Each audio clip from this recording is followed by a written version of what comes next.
હાલો જય માતાજી મિત્રો, કેમ છો બધા? મજામાં ને મજામાં જ હશે.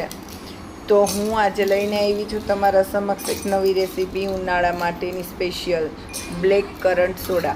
તો બ્લેક કરન્ટ સોડા બનાવવા માટે મેં સૌપ્રથમ ગ્લાસ લીધા છે. એમાં મેં એડ કર્યા છે બરફના ટુકડા એડ કર્યા છે. હવે એમાં હું લીંબુનો રસ એડ કરવાની છું.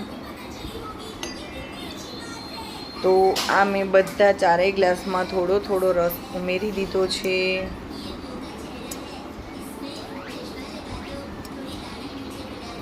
જો મિત્રો, ઉનાળામાં કંઈક ને કંઈક બાળકોને ઠંડુ કે કંઈક ને કંઈક પીવું જોઈએ.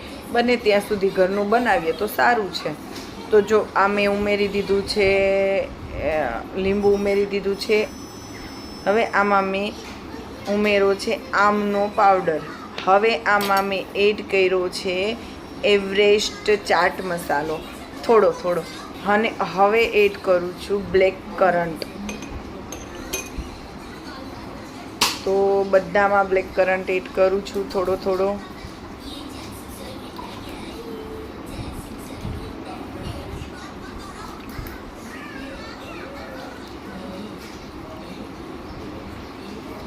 આ બધા ચારેય ગ્લાસમાં મેં બ્લેક કરન્ટ એડ કરી દીધો છે.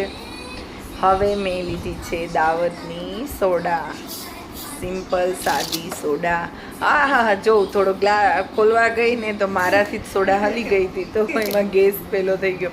પણ તમે બને તો ધ્યાન રાખજો કે આરામથી ખોલવાનો, ગેસ એનો નીકળવો ના જોઈએ. આરામથી ધીમે ધીમે ખોલવી જરૂરી, જેથી સોડાનો ટેસ્ટ બહુ સરસ આવે છે. પણ આ મારાથી થોડી ઉતાવળ થઈ ગઈ છે, પણ હા સરસ બની છે.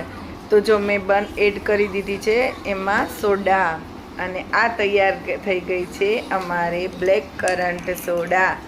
તો ચાલો મિત્રો બધા ઠંડી ઠંડી સોડા ટેસ્ટ કરવા.